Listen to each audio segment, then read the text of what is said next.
This is my heater. I dare you to hit it. He'll be sorry. Want the heater? I'll give it to you. Basketball, maybe they don't hit it. A swing and a drive to deep right. Clear the deck. Cannonball coming. Left field. It is out of here. What up? What's good? Baseball Unstitched. We are back. Whew. Labor Day weekend. We didn't have to work today. That was pretty cool. But you know, we're back at the office here on the baseball side of things. We got a good show for you guys today. As always, starting with This Week in Baseball, we've got a little call-up spotlight we're going to be doing today on 6 guys who have been called up since August 1st or sooner. And then, of course, our main topic of the day, we're going to be talking about waiver claims, how waivers work, just in case you didn't know this already, because things have changed since 2019. And if your team hasn't been contending, as Flax put it to me earlier, you may not even know that this process did change. And finally, Kyle Schwarber. He's back on the radar, 4-home run game.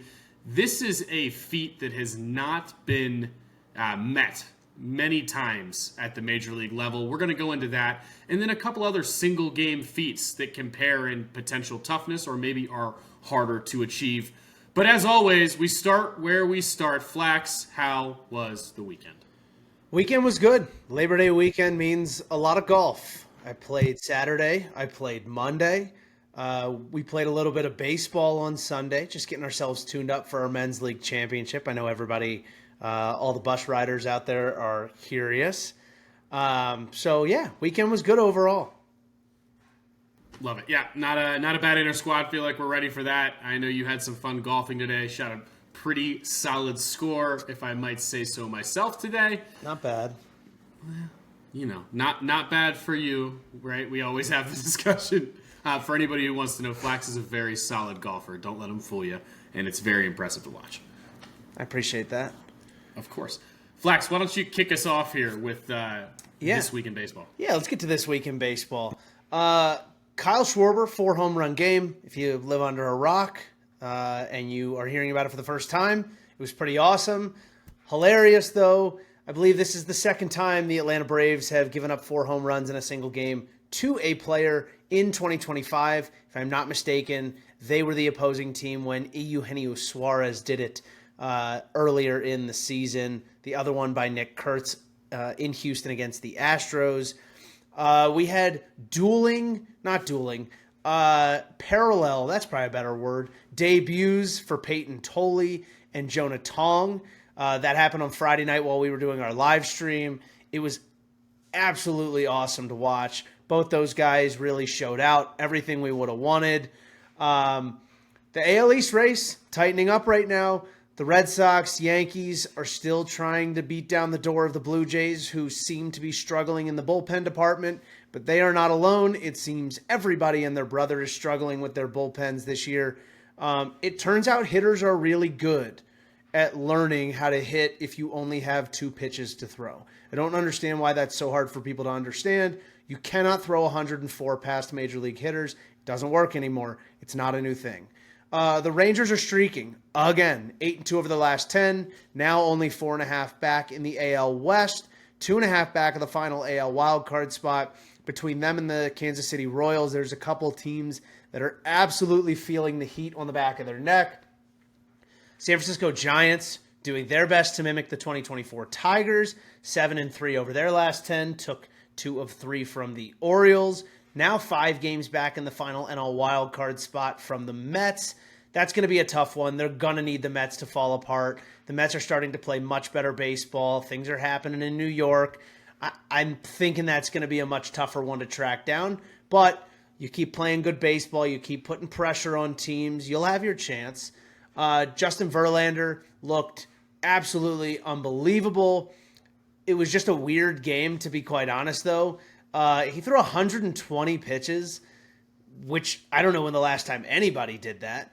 Ryan, you put 7 innings. I think he only threw 5, but he struck out 10. So we need to double check on that. I believe that's the start prior is that's on me. I believe Yes, he did go 5 that's and struck okay. out 10, but 7 innings to start prior. On the flip side, But all this, they've- go ahead. no, I was just going to say, all this aside, like 10 strikeouts, I think it was 2 walks on 5 innings. 120 pitches is a lot to only give up like 3 or 4 hits. Like I'm kind of miffed at how he even got that many pitches to begin with in that scenario. What were you going to say? I was just gonna say, regardless of how well he's throwing, with Willie Adames hitting 6 home runs in a 10-game span, and guys like Devers and Matos swinging bats extremely well, the Giants are at least going to attempt to put a scare into the Mets this year. I would agree with you, especially watching how that Mets offense played throughout August. It's going to be a uphill battle that may never be won, but it is fun to see a team putting that type of pressure potentially on the New York Mets. Well, listen, if you want to talk about Adames' 6 home runs, he needs 5 more throughout the month of September to be the first guy since 2004, Barry Bonds, to have a 30 home run season for the Giants. I don't think in any way, shape, or form I could count Rafael Devers if he meets that mark, just because of how many he's still hit with the Red Sox. Obviously, you play in plenty of different ballparks. It's just not the same. Doesn't fit with what we're talking about. August 31st was the last day to put players on your roster to make them eligible for the playoffs. There's a lot of confusion. I saw some confusion on Twitter today about how it was specifically designated as a move. I know there were some guys where the move was designated as September 1st. I don't think that has any bearing. I think there's a lot more back office paperwork that, regardless of what it says on the MLB website, I don't think upon bringing guys up around roster expansion negates this August 31st deadline. I think there's still ways to squeeze those guys in. But that aside, the bigger move here was grabbing guys off waivers who were available and making sure you did that before the August 31st deadline. Walker Buehler got released by the Red Sox, signed with Philadelphia.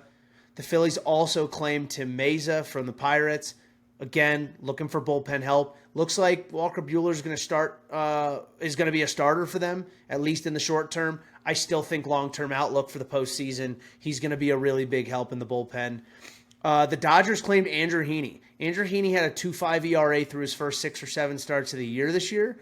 There's still a good arm in there. Adding a left-handed starter to that repertoire as they probably try to pare down on some of Ohtani's innings and as they try to find more guys that can fill into those slots. The Braves claimed Ha-Seong Kim off waivers. I'm going to be honest, I did not even know that the Rays put him on outright waivers. And we're going to talk about what that whole process looks like later in the episode, but the Rays, in my mind, did this to not have to pay him $16 million because he has a player option for next year. And with how hurt he was this year, it wouldn't make sense for Ha-Seong Kim to go out to the open market anyways. He wouldn't get more than $16 million. So the Rays basically saying, we got Carson Williams. We like what he's doing. We think he can grow to be our shortstop of the future. I know Ethan from Ops has loves Carson Williams and what he can do. We've seen a lot of what he's done in the minor leagues and the major leagues. I think he absolutely has the tools. It's just whether or not he can find the fit. And then the last one was Isaiah Kiner-Falefa, really good utility man, was actually playing really well for the Pirates, went on outright waivers, and was snagged by the Blue Jays. I think just a good utility man. The Blue Jays are built on utility men right now. Between him, Ernie Clement, Davis Schneider. I know Addison Barger's playing multiple positions. I know I'm missing a couple. But it felt like a pickup that made sense. The Blue Jays have already had him in the organization. They already liked who he was and his makeup. He's been playing well enough to be claimed by somebody. I'm shocked that some other teams like the Yankees wouldn't have gone after him first, to be honest with you. And then the last thing for this week in baseball, Aroldis Chapman signed an extension. And I love this move. Aroldis Chapman, I think, is making about $10.5 million this year with the Red Sox. He signed on to make $13 million next year for the Red Sox. And I think this is one of those things where at 37 years old, could he have gone to the open market as a really big bullpen piece and maybe done better? Sure. But he's also in a place where he's having his best year of his entire career. Why would you leave that? Especially if they're going to pay you more money than they paid you the year before, and they're setting up a mutual option for more money in 2027 if you come out and pitch really well again. And the upside of being on a team that looks to you from the inside like they're going to give you a chance at a World Series ring and potentially multiple, absolutely driving the decision here. The enigma that is Aroldis Chapman and has always been Aroldis Chapman will stay a Red Sox for the next year and potentially the next two. So that's this week in baseball. Absolutely. Great job, as always, Flax. I totally agree with you. I think there's a lot of interesting stuff in here. The Chapman extension makes a ton of sense for Boston, who, for anybody who's curious with the way Roman Anthony is playing, the window that they're trying to bust open, or Breslow and team are trying to bust open, the door seems to be cracked, and this offseason is going to be their opportunity to really kick that door in. I think one of the big things that we've talked about that's important to keep an eye on for the Red Sox is how they handle the Alex Bregman situation. Bringing him back next year for sure, no questions asked, is going to be extremely important for the Red Sox to find a way to do. Yeah, it's a fascinating situation because they've even got some young guys that, like Christian Campbell, they've got him locked up still in the minor leagues, right? Playing better, definitely showing that he has the talent to play at the big league. It already showed that he has the talent to play at the big league level, make the necessary adjustments. Got Marcelo Meyer, who's working off of injury, that sort of stuff. And I know this is going to be a topic of conversation for a future podcast. There's no question in my mind we are going to go through, after whatever this postseason holds, what the Red Sox need to do to repeat, to continue pushing the window open, whatever. I look at this in general and just say the Red Sox are setting themselves up to where if they have to fight to get guys and spend gobs of money this offseason, they may not, because they don't necessarily need to. They have a lot of really, really good star potential already slotted for the next some odd years, including a really good trio of starters, a really good core of hitters, an insanely athletic and versatile lineup that also has now a really good back end of your bullpen for potentially the next 2 years. And then on top of that, just needs a couple of role players to fill in some of those gaps. So there's a level at which they know where their money is already spent, and if they want to go make another splash, great. It can only help you. But you don't have to fight for it this offseason as much as some other teams do that are sitting there with palms to the sky wondering what their payroll is going to potentially look like. Again, a topic we will go through, I'm sure, ad nauseum, however you say it, in a future episode. But yeah, absolutely. Off-season topic. The Red Sox are very, very well known for developing solid role players as well. Yes. I don't see that being something that changes. But let's get right into it here. And we're starting today with the call-up spotlight. We're going to start with the arms first. There have been some guys who we've been excited for their call-ups. There's been some guys who have been up since early August who have been producing. We're going to start with the pitchers. And we're going to start here in this with three guys, two guys who have made one start and one guy who has made two start. But let's start out with Peyton Tolley, left-handed pitcher for Boston. You knew I was going to mess it up. We tried this no question in my mind. Tolley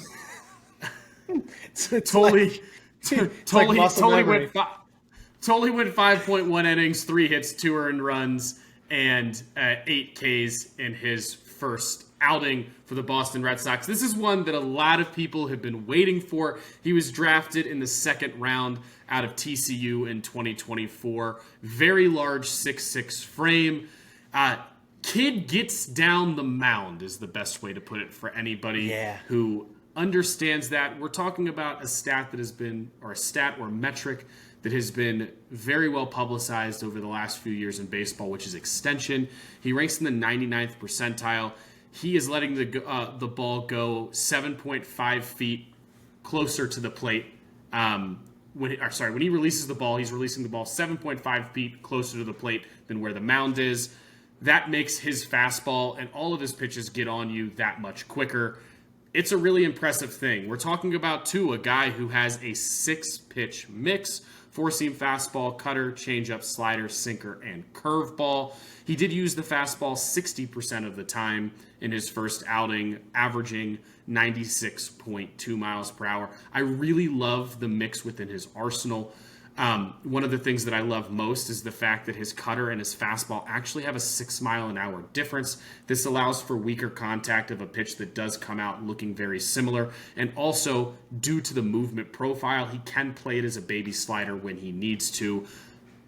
This guy's got stuff, Flax. 38% whiff rate in his first and only outing. I'm very excited to see what Boston has here, and he's a guy with one potential. The other thing I love about him, and that this is why I say he's got ace potential, is the moxie. It's not just the stuff he's got, but like the control he held of the auditorium that was Fenway Park in his opening day start. There was not a moment in that start that was too big for him. There was such a level of embracing the moment, enjoyment in that moment. Obviously, any guy who gets to that level, you expect the juices are going to be flowing and they're going to get locked in when they need to get locked in. But as a starter, that's great for the first inning. But can you carry it through to 5? Can you carry it through to 6?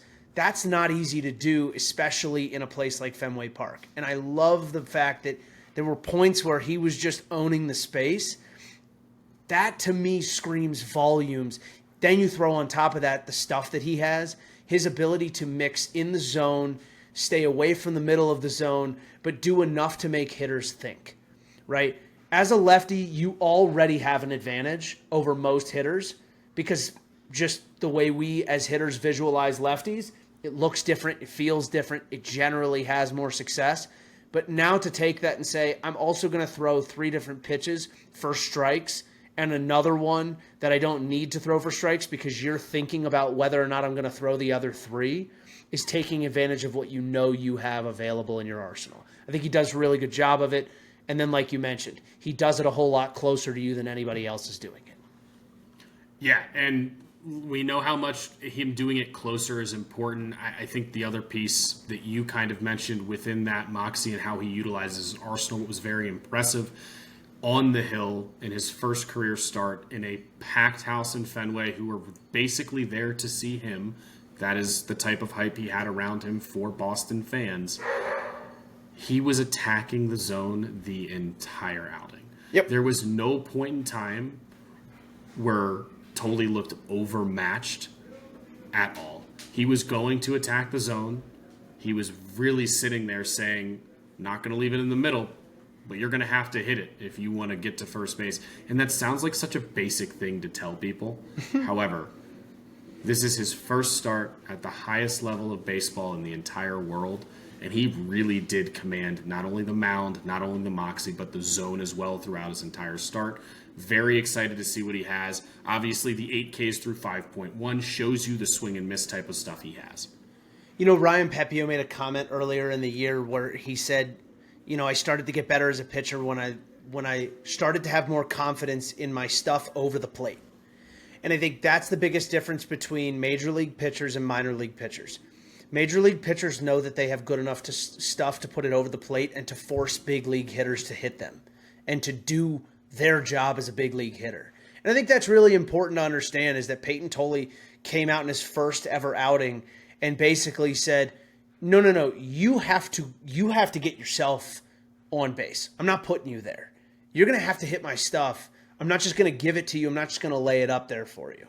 So that I love when talking about him. And I think the next guy we're going to talk about has a very similar mentality. He just asserts himself in a very different way. And it's very fun to watch. Yeah.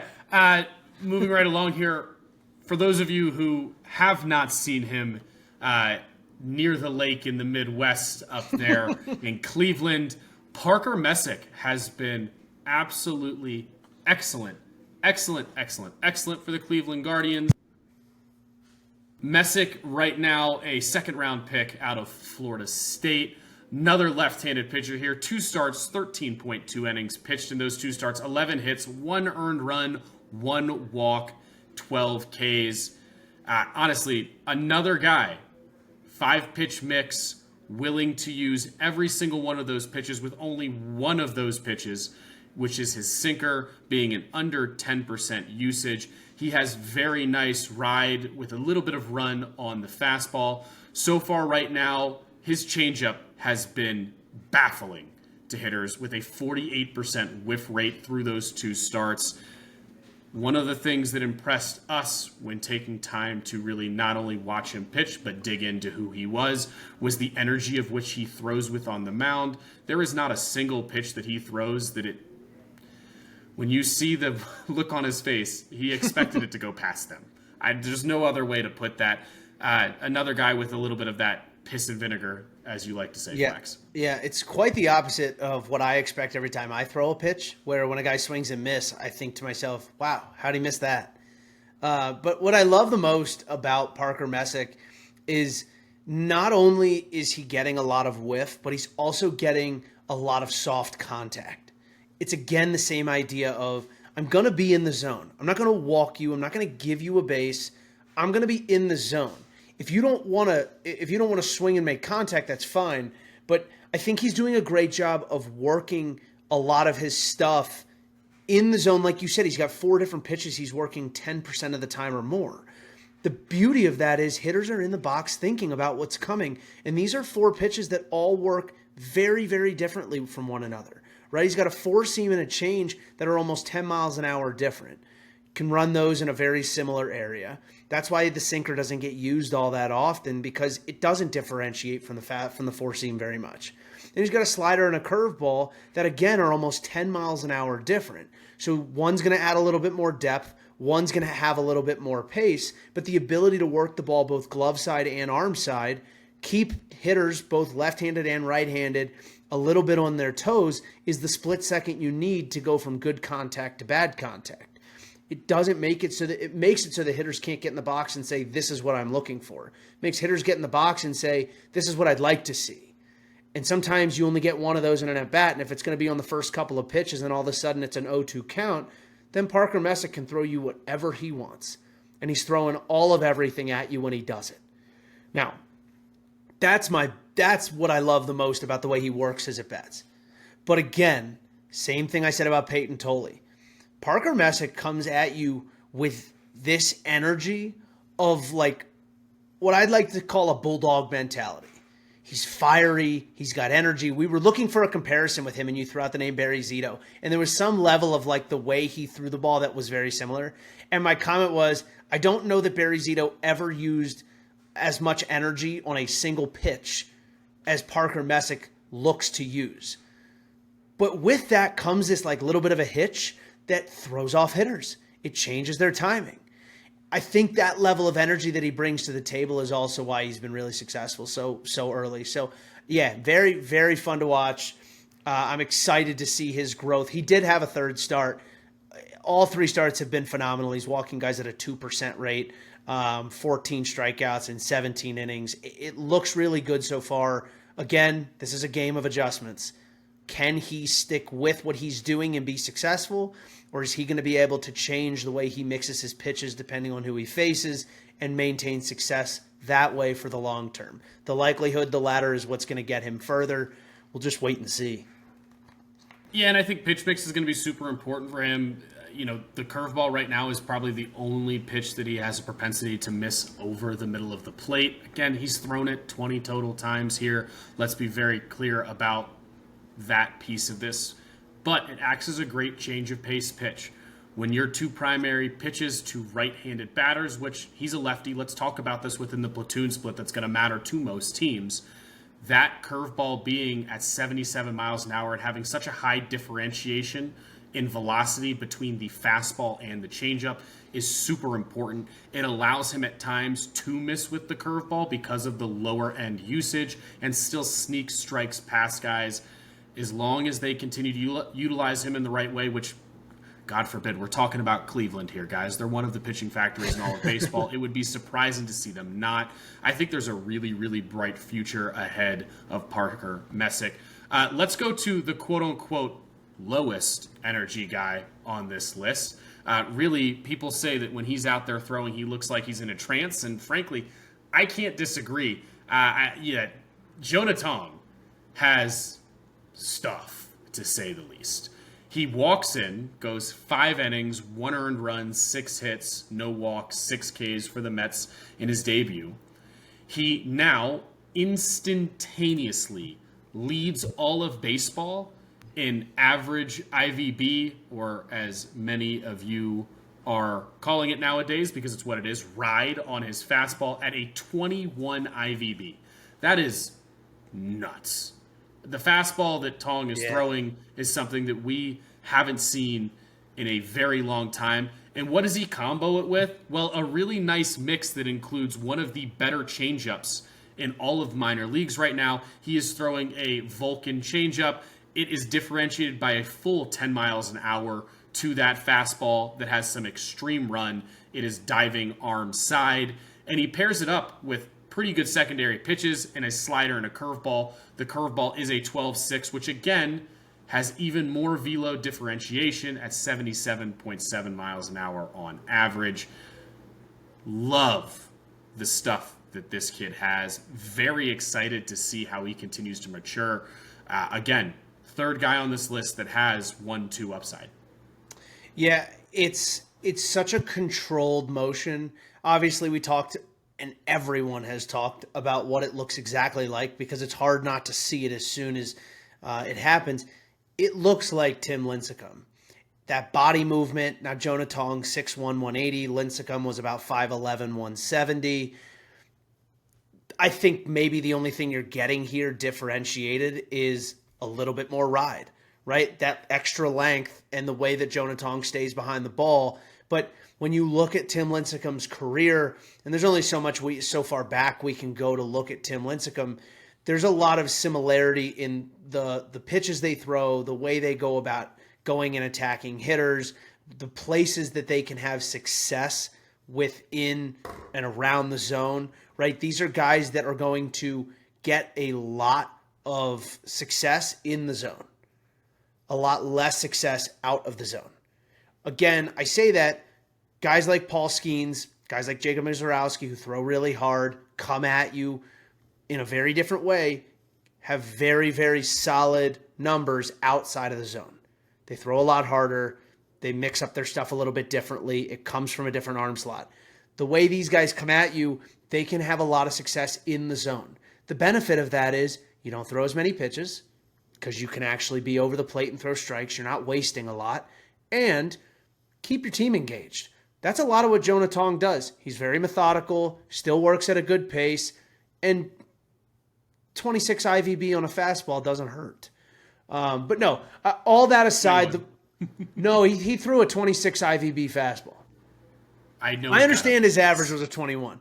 But that aside, a 12-6 curveball off of a high ride fastball is going to get a ton of swings and misses. It's going to be really hard for guys to differentiate, especially when he can work that ride at the bottom of the zone, not just the top of the zone. And then the Vulcan change, which basically looks like a splitter when it comes out of his hand, is diabolical. So fun guy to watch. Excited to see him get more starts here. And coming up early enough to be able to be on the postseason roster for a team fighting for a postseason spot. Would love to see where he slots for them considering all of the injuries they've had to their pitchers. If his stuff continues to look good and they can continue to get him some starts, I don't see why this isn't a guy you would throw in a potential wild card game. I completely agree. I think the other piece, too, you mentioned the minor size difference between him and Lincecum, with Tong being a little bit taller. I think the biggest thing that helps Tong with is a little bit more extension, right? He's releasing the ball just ever so slightly more close to the plate, which can only help you. Yeah. So we definitely don't hate that. Perfect segue into the next group of guys here. And that one right here, we got to start with a Baltimore Oriole for you, Flax. Yeah, baby. And Dylan Beavers in 13 games, well, the 13 games that I pulled because I believe he played today, has been swinging a very hot bat for the Baltimore Orioles, slashing .317, .429, .488, 1 home run, 4 doubles, 5 RBIs, and a .401 WOBA. Beavers was a long-awaited call-up for Baltimore. He had been raking throughout the season at the AAA level, and people were ready to see him in Baltimore.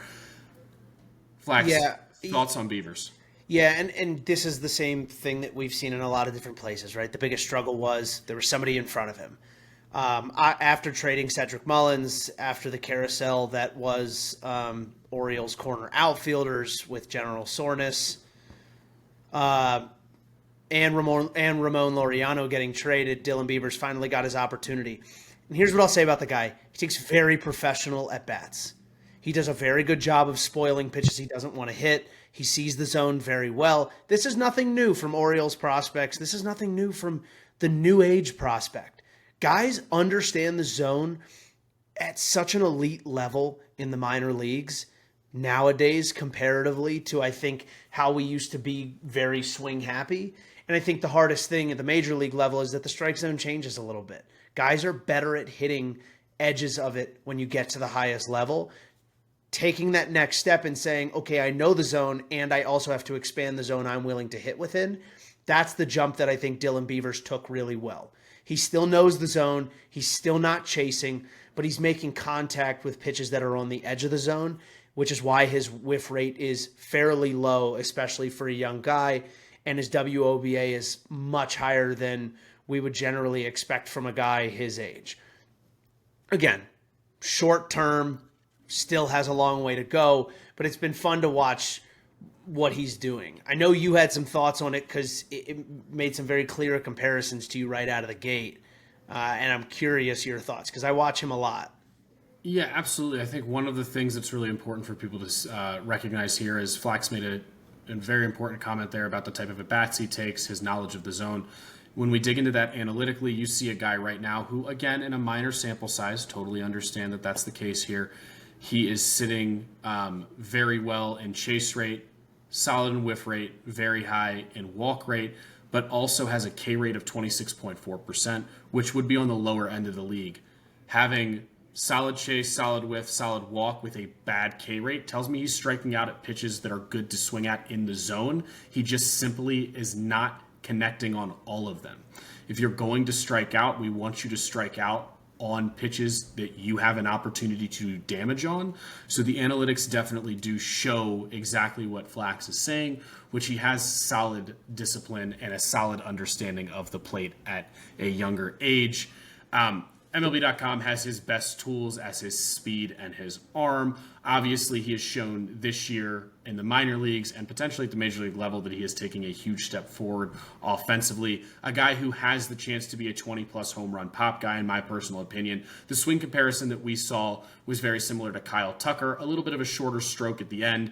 Beavers is definitely a guy who can allow the baseball to get deep, which is something that Kyle Tucker does extremely well. Excited to see where he goes. This is a definite solid prospect for Baltimore and continues to do what we've seen from a Mike Elias group now for quite a few years. I'm going to keep churning out position players that deserve to be here, and you're going to come to me with your pitching if you want them. I expect to see a move like that probably happen this offseason with the fact that Beavers is showing success relatively quickly. And the only other thing I'll say about him, because you mentioned that kind of some of his top level tools are speed. He had a single today on a routine ground ball to shortstop. It was hit 95 miles an hour at Jose Iglesias. Not a bad defender.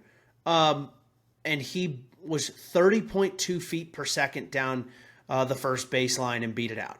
Not a guy that when you look at, you'd say, oh, that's, Chandler Simpson type speed, or that's one of the faster guys in the league. He has elite sprint speed.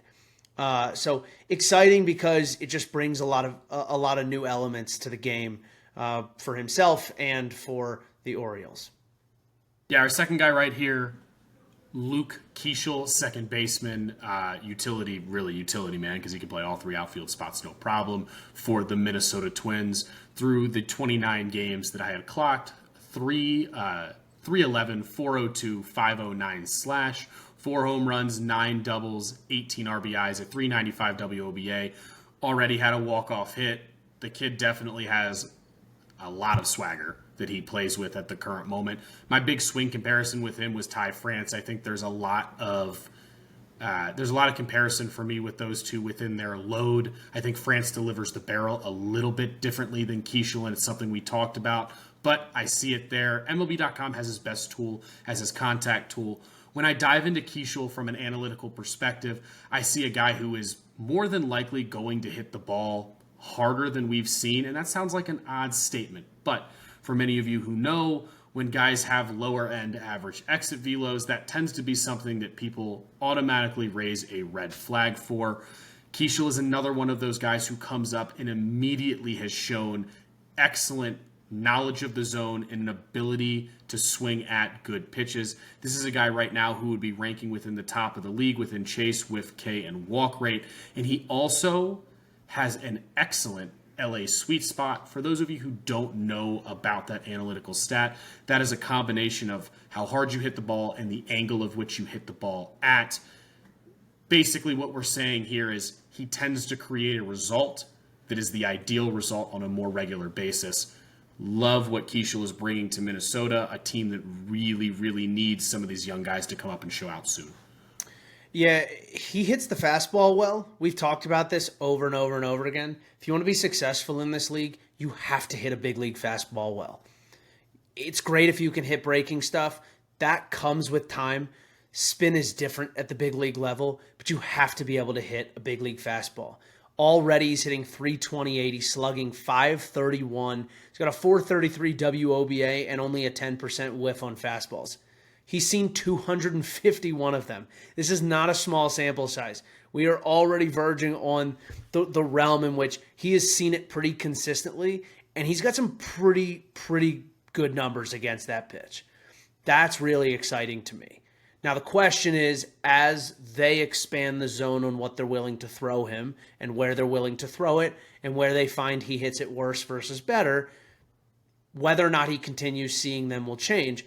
But out of the gate, the fact that we're seeing Luke Keishel do this well on a pitch that we see guys struggle with right out of the gates really screams good news for the Minnesota Twins and a prospect that they've got. Absolutely. And let's move from one guy here to our final guy who also has shown a propensity to hit the fastball extremely hard on a regular basis. And we got to talk about him because we haven't talked about him enough. Jacob Marcy, outfielder for the Miami Marlins. This kid has been outstanding through 29 games, which is leaving one out. A 343, 414, 618 slash line, which is diabolical. Lord. Yeah. 10 doubles, 3 triples, 4 home runs, 25 RBIs, and again, a 29-game span with a grand total of a 434 WOBA. Only thing that was noted on MLB.com for his best tools were speed and fielding. He's been showing something much different at the major league level. When I look at his swing, I see a lot of comparisons to a young Corey Dickerson, who, for those of you who hear me say that and go, Ryan, Corey Dickerson never was in that range of those numbers. Dickerson had 3 seasons over 24 home runs as a younger player in the league and was hampered by injuries on a regular basis. Marcy is a true center fielder, showing absolute pop, solid runner. I think the biggest thing that I see with him right now is I need to see more, because when a guy is on a tear like this to start his career, there's not much for me to pick apart analytically. All I can do is tell you what I see with my eyes, and that's a guy who looks like he should be a middle-of-the-order bat. If he can make sure when the league adjusts to him, he adjusts back, which is always the question. Yeah, and just for people to understand, Jacob Marcy made his debut on August 1st. August 1st was the day after the trade deadline. The Marlins traded away Jesus Sanchez to the Houston Astros. Jesus Sanchez has insanely good batted ball metrics, did not have the greatest bat to ball metrics. But when he did hit the ball, boy, did he hit it hard. Made a lot of sense for the Astros to go get a guy like that, something they can work with in a profile that fits for them. For the Marlins, they replaced a savant demon with another savant demon. Jacob Marcy has the same or even better batted ball metrics, but has better bat to ball metrics. He actually makes contact more consistently. His ability to hit the ball to all fields is already been shown in a very short period of time. And again, guys, I'm going to harp on the same thing I've been harping on. He can hit the fastball. He's already hitting 333, slugging 596 on it, on 263 of them seen. On top of that, though, he's demolishing off-speed pitches. Like, he's slugging 654 on off-speed pitches. That's where he's hit his triples and 2 of his doubles. He just looks so comfortable at the plate. Whiff numbers are fairly low. He's whiffing high on the off-speed, but to be fair, he's only seen 88 of them. So one game where he sees 10 of them and doesn't whiff at all, that number is going to go way down. That's math. Shout out my mom. But all that aside, he's been one of the more fun prospects to really dig into. I'm excited for the Marlins. I've been saying it since last offseason. They still have a lot of young guys. Peter Bendix working his magic. They're going to start getting some money funneling into that team in the next couple of off seasons once he's got a roster that he feels like he can build on top of. Totally agree. And now it's really important because we're going to move in to now helping you guys learn a little bit more about outright waivers and the claims that happened over the last week or so. Really, it's something that probably has been happening in the background, maybe something that we haven't been paying as much attention to just due to the changes that happened in 2019. Flax, I did have some confirmation on how eligibility works for the playoffs, so I'll get into that as well. Good. But we're here to make sure that you guys understand all these nuanced pieces of baseball as much as we are here to break down players and talk to you about statistics and guys that we like. So for those who are not familiar with it, MLB has a waiver claim process.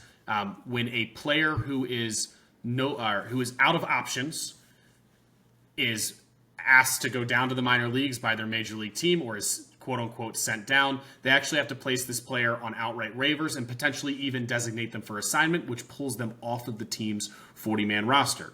There's a whole process that goes into a team doing this. So how does that process work? I, as your MLB team, have decided that Evan Flax is no longer somebody I want on my 25-man roster or 40-man roster. I have decided that he is going to be DFA'd or outrighted down to my minor league system. This gives the opportunity to every other team or all 29 other teams in Major League Baseball to claim Evan before he is sent down to the minor leagues. If multiple teams claim him, the team with the lowest, the worst winning percentage would take priority in that order. Again, if a team then claims the guy, they take the player and his current contract in our new format, and this player is now part of a new organization.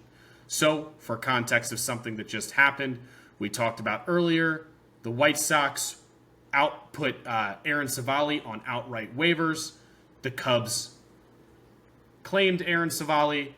They took over Savali and his contract through the rest of the year or the length of the contract, and he is now a Chicago Cub. If a player is not claimed, the team then now reserves the right to send the player down to one of their minor league affiliates, and that player, depending on the designation, may no longer be on their 40-man roster either. I'm going to quickly point out the 40-man roster piece to answer earlier questions. In order to be eligible for the playoffs, you have to be on a team's 40-man roster before September 1st. That is the big piece here. So players who are getting September call-ups, as long as they were on a roster or a 40-man roster prior to September 1st, they are going to be eligible to play in the playoffs, answering your question about a guy like Tong being eligible to play. So either way, I think it's – go ahead, Flax. Raise your I just had this is a really somewhat off-topic interjection, but – I want your thoughts on it because it literally just hit me. Aaron Savali was the guy who the Brewers traded to the White Sox for Andrew Vaughn. Do you think the Cubs picked up Aaron Savali so that the Brewers could not and basically wash out their trade of Andrew Vaughn?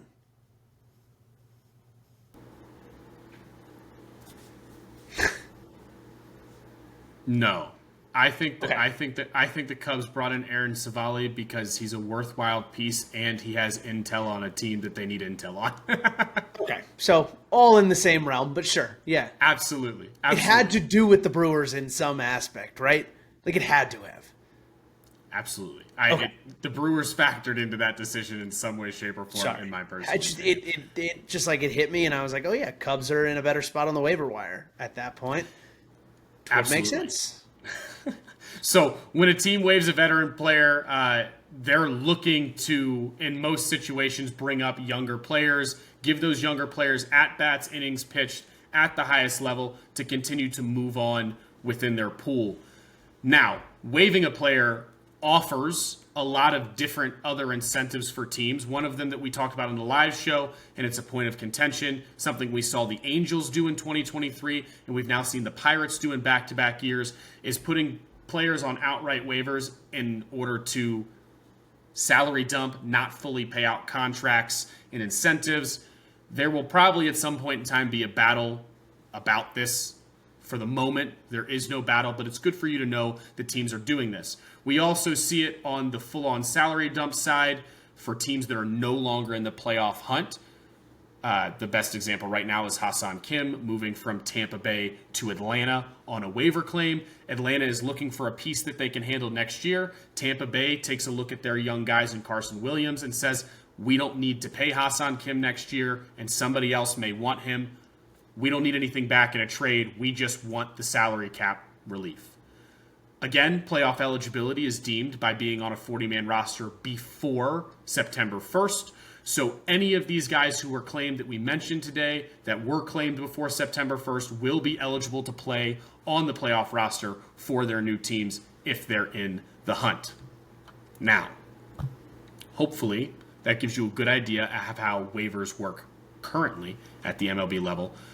There was a different way that this worked prior to 2019, and I think it's a very intriguing thing to bring up, and it's an intriguing thing to get thoughts on, because I actually personally liked the process better prior, because I felt it allowed teams to get more out of their players.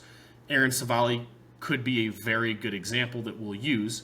However, we used to have what the people called the August 31st trade deadline. And basically what this meant was there was different rules when you waived a player. For those of you who don't know, let's go through what those rules were. I, again, have decided Evan Flax should not be on my 40-man or active roster. I DFA and or waive Flax, put him on outright waivers. If he is claimed by another team, those teams can either work out a trade with the claiming team, they can allow the player to go to the other team with no compensation, or they can pull back the player from waivers and keep them on their roster.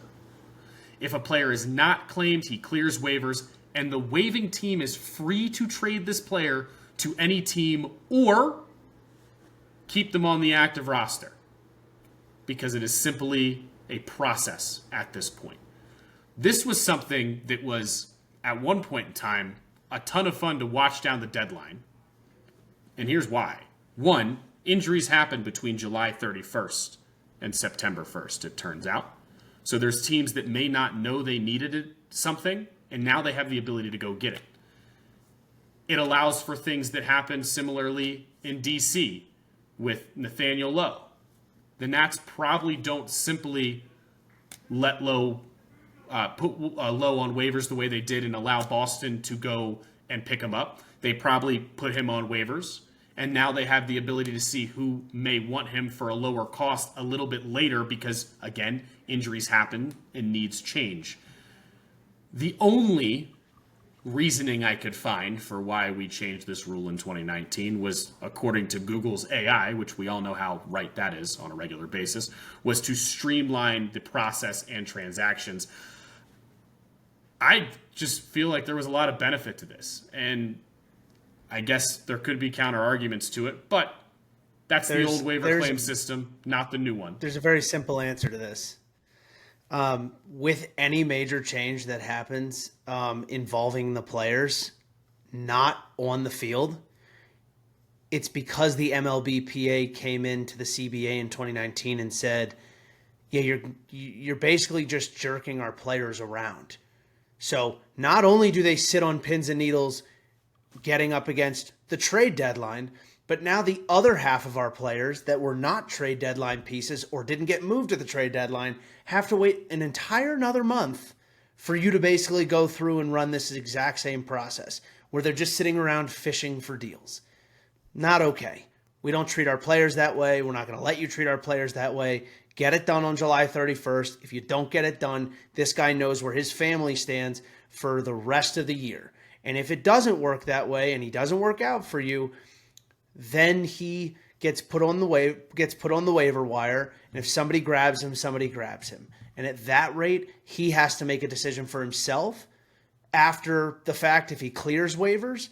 And that's for him as a player to make, right? Because if he clears waivers and a team decides to DFA him and say, we want to send you down to the minor leagues, he could then opt out and say, no thanks, I want to be a free agent and go sign another deal. Or he could take his assignment and go to the minor leagues and run with that. But that process in and of itself used to basically take all the onus out of the player's hands. And I think the MLBPA said you only get to do that one time a year, not twice. I think that's a totally fair reason why. Now, as the guy who sits here and uses the meme that says cinema all the time, I do enjoy as a fan the cinema. Now, MLBPA coming in, more than likely, everything you said, not here to disagree, like the thoughts, and frankly, whether I think it's fun or not, or I think it could potentially help teams' roster configuration, I absolutely am not a player that's getting jacked around trying to understand where they're going to be.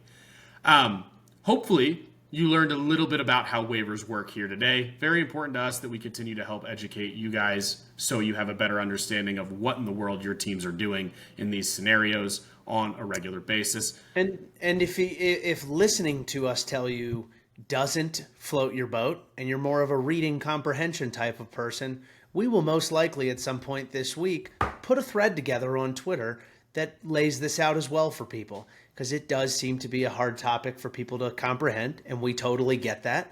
And so be on the lookout for that. If you're like, I don't understand anything they said and I don't want to listen to it 7 times, just go to our Twitter. I love it. I love it. Let's move into the last topic of the day. Yeah, baby. Kyle Schwarber hit 4 Schwarbombs in one game. Yes, he did. Kind of cool. Yeah, guy mashes. This is the 21st 4-home run game in MLB history. And boy, have we been spoiled in 2025, because it's the 3rd in 2025, which is a shocking statement. By the way, why is that shocking? 0 between 2018 and 2024. Big old goose egg, friends. This feels eerily similar to what year was it that we had three perfect games in 2012? Feels eerily similar to that year that we were spoiled with Philip Umber, Matt Cain, and Felix Hernandez. So it's just one of those years. Definitely happens. Look, Kyle Schwarber is frankly filling up a truck of money right now with the way he's playing. I don't have any truck, baby. Yeah, I don't have any better way to put it. Schwarber is having an absolute career year.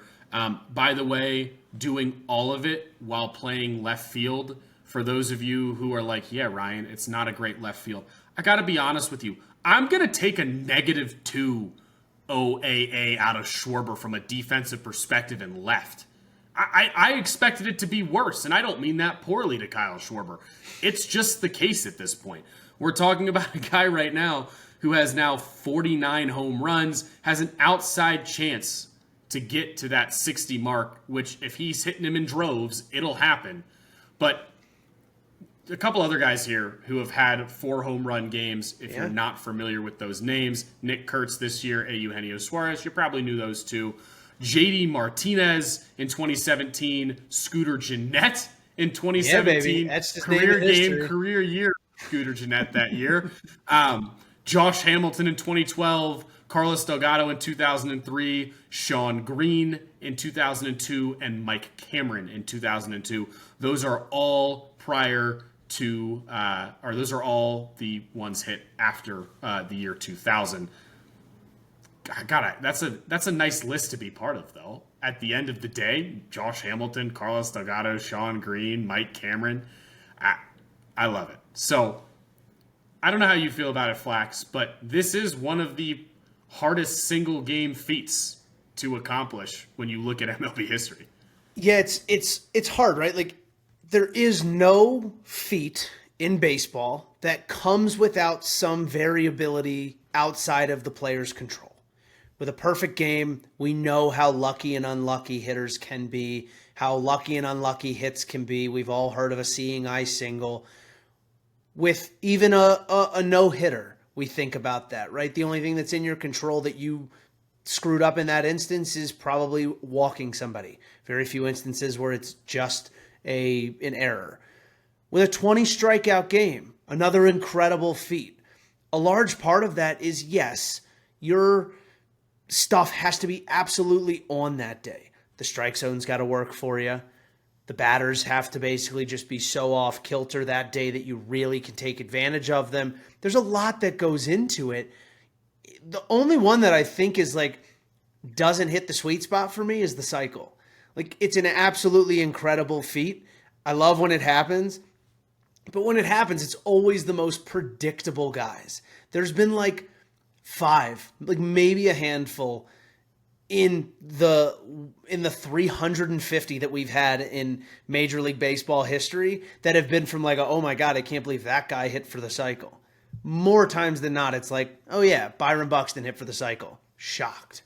Carson Kelly was like maybe one of those few this year in March where you were like, holy smokes, Carson Kelly hit for the cycle. But yeah, I mean, like, all these things, when you look at a 4 home run game, not only do you have to get a full 4 at bats. Generally, if you've hit 3, you've done enough for your team that you're probably getting a 4th at bat. That being said, there are guys who have done it and their team has lost. I also just think that, you know, you have to be facing pitchers who are willing to keep throwing you the ball. In today's day and age, if you hit 3 home runs in a game, the likelihood that you see anything to hit in your 4th at bat, so low. So low. It's really rare that you end up in a position like Kyle Schwarber did, where he actually had a chance to hit a 5th off of a position player.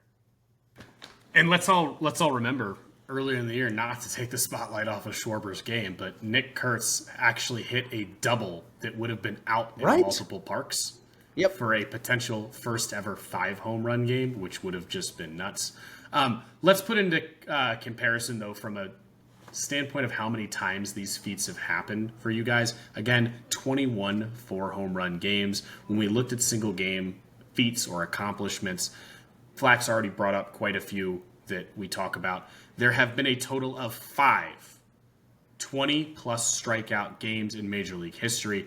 It's going to shock you to hear that there's actually only 4 guys who have thrown 20-plus strikeout games, because Roger Clemens holds 2 of them.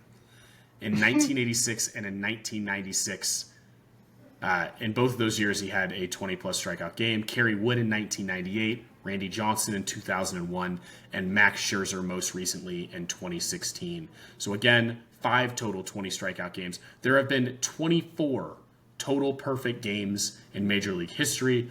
This was most recently achieved by Domingo Germán in 2023. There have been 118 immaculate innings. This felt like a fun one to throw in there just because it might not be something you were thinking of.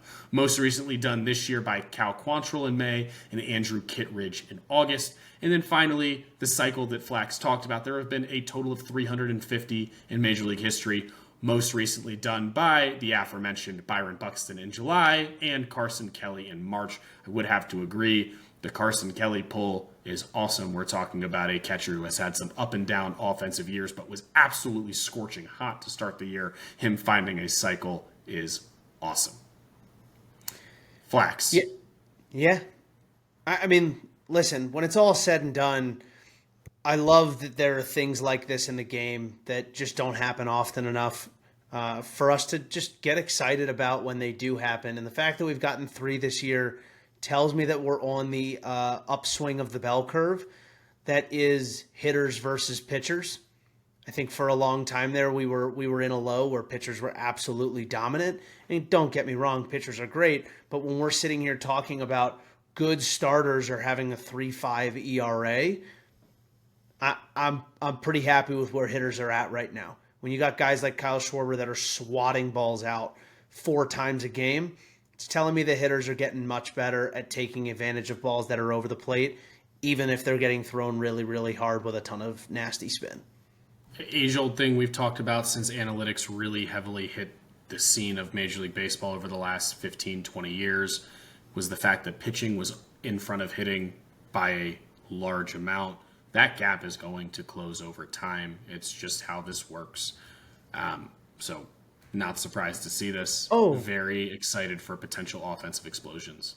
I had one more piece of this. The Braves have now been a part of a third of these in history. Yikes. Okay. Yeah. Well, yeah. That's Two tough. this year alone, but in franchise history, going all the way back to Bobby Lowe of the Boston Bean Eaters in, I would assume that's 1894, not 1994. And then now, as recently as twice this year, they have been a part of four. They've been a part of a lot of them. A lot. So We'll take a not lot. great. I think a total of like 7 or 8 of them. So that's where we're at. Let's move into final thoughts for the day here, Flax.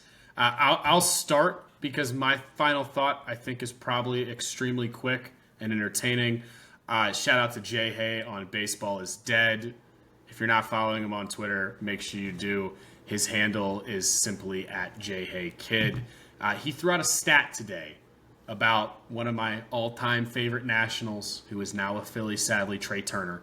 The stat reads like this.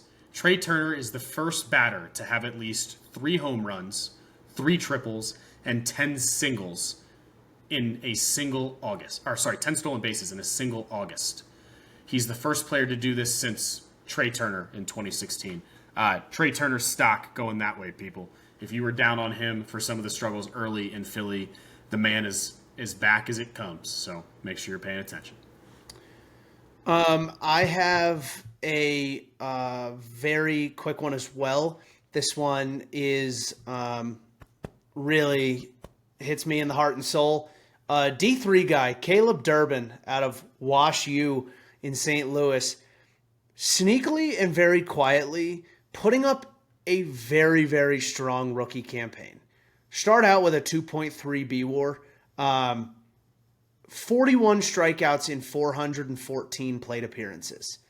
Bat-to-ball skills are very, very, very high level. If you guys remember, Durbin was moved by the Yankees to the Brewers during the Devin Williams trade this offseason. Talking about a guy that's got 9 home runs, 22 doubles, 46 RBIs, 257, batting average 328, OBP a 391 slug, good for a 719 OPS.